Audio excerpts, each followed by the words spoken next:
तो उसमें हमको टाइम लगता था।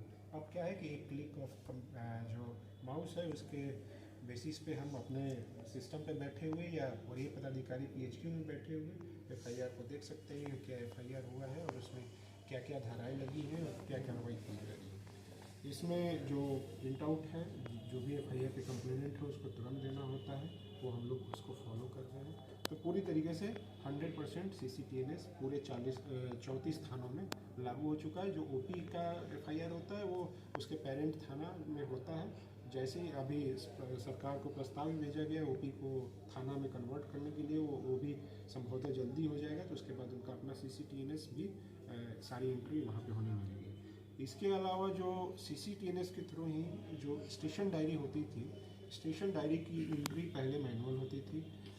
मैनुअल होने से कई सारी कुरीतियाँ भी रहती थी उसमें, उसको मैनिपुलेट किया जा सकता था, या फिर बैक डेट में भी कई बार शिकायतें मिली हैं कि बैक डेट में भी स्टेशन डायरी की एंट्री होती है। हालांकि हम लोग लगातार उसको रिव्यू करते रहते थे, मॉनिटर करते रहते थे, ताकि बहुत ये जो स्टेशन डायरी की एंट्री हो उसमें डिले ना हो।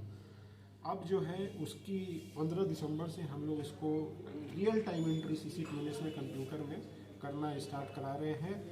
किसी भी थाने में जो मैनुअल CCTV स्टेशन डायरी की वॉल्यूम होता है वो हम लोग वापस ले लेंगे, वो उपलब्ध नहीं रहेगा थाने में। उनके पास जो है उनको केवल CCTNS के थ्रू ही ऑनलाइन स्टेशन डायरी एंट्री करने का एक ऑप्शन रहेगा। इसका फ़ायदा ये होगा कि जो है जो CCTNS में स्टेशन डायरी की एंट्री का जो व्यवस्था है उसमें अगर आप 2 घंटे के स्लॉट पे वो मूवमेंट होता रहता है, तो अगर 2 घंटे के अंदर में आपने कोई एंट्री नहीं की तो वो पर्टिकुलर टाइम जो स्लॉट है वो ब्लॉक हो जाएगा। उसके बाद उस टाइम में आप नहीं कर सकते, तो आप टाइमिंग की मैनिपुलेशन नहीं कर सकते। इसमें जो कंप्लेनेंट्स हैं या जो FIR करते हैं उनको भी सावधानी रखनी होगी। कई बार होता है, हम लोगों ने देखा है कि कोई घटना होती है, खास करके जो हीनियस क्राइम होते हैं या किसी तरह की घटना होती है जो सीरियस क्राइम्स होते हैं, तो उसमें जो कंप्लेनेंट्स होते हैं, जो विक्टिम होते हैं, वो कई बार सोच समझ के कई लोगों से बात विचार करके, अपने वकील से बात करके और काफ़ी डिले में FIR करते हैं। थाना लगातार कोशिश करती है कि क्योंकि FIR में डिले नहीं होना चाहिए, जैसे ही सूचना मिली उस पर FIR दर्ज होना चाहिए। लेकिन कई बार हम लोगों ने महसूस किया है कि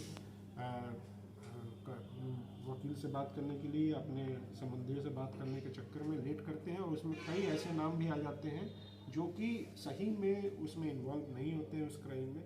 तो अब जो है अगर आप डिले करके FIR करेंगे तो आप जो चूँकि CCTNS में वो स्टेशन डायरी में वो टाइम चला जाएगा, तो डिले से ही एंट्री हो पाएगी।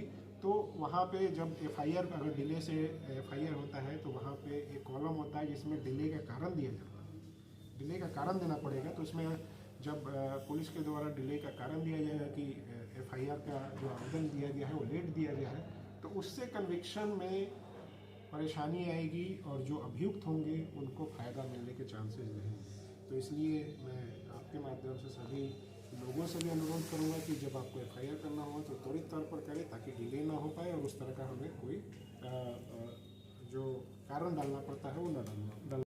सभी बड़ी अधिकारी जो SDPO सर्किल इंस्पेक्टर उनको भी निर्देशित किया हुआ है, जितने भी विवाह भवन हैं उनके जो मालिक हैं, उनके जो आयोजक हैं, उनके साथ हम लोगों ने उनसे एक जो है साइन किया है मेमोरेंडम, उसमें उनसे समझ कि ताकि वो किसी तरह का वो एक ये देंगे, गारंटी देंगे कि उनके विवाह भवन में किसी तरीके से कोई भी सेलिब्रेटरी फायरिंग नहीं होगी और किसी को ये अलाउ नहीं करेंगे, और अगर अलाउ करते हैं तो वो भी दोषी होंगे। और उसके अलावा इसमें जो इन्वॉल्व होते हैं उन पर भी आर्म्स एक्ट पे विभिन्न धारा, जो उचित धारा होता है, विधि सम्मत धारा होता है, उस पर कार्रवाई की जाएगी। उसके अलावा चूँकि इसमें कई बार हम लोगों ने देखा है कि जान भी चली गई है, तो दुर्घटना होने के भी चांसेस रहते हैं, तो उसमें 307 भी लगा करके हम लोग कार्रवाई करेंगे। तो ये एक और जो है गाइडलाइन हम लोगों ने सभी थानों को दी हुई है, वो किया है, एक्टिवेट किया है, और उसमें उसको अलग अलग हम लोगों ने सेक्टर बांटा हुआ है। इसमें पदाधिकारियों को और पुलिस कांस्टेबल्स हैं उनको भी हम लोगों ने वहाँ पे पोस्ट किया है। उनका काम है, उनको अपने सेक्टर में लगातार पेट्रोलिंग करेंगे घर घर जा कर के और सभी घर में वेरिफिकेशन करेंगे, सभी लोगों से मिलेंगे, उनकी समस्याओं को समझेंगे। उसके अलावा जो टेनेंट्स हैं या बाहर के लोग रहते हैं, जो किराएदार रहते हैं, उनकी वेरिफिकेशन करेंगे। तो ये है।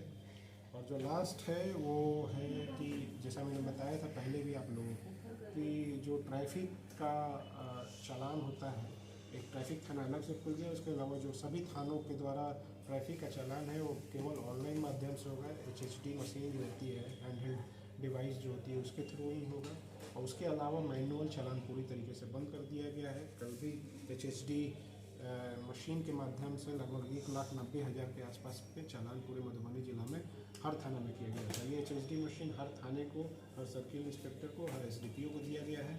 उनको लगातार उसका यूज करके और चालान जो भी MB एक्ट का वायलेशन करते हैं उन पर चालान करने के लिए निर्देशित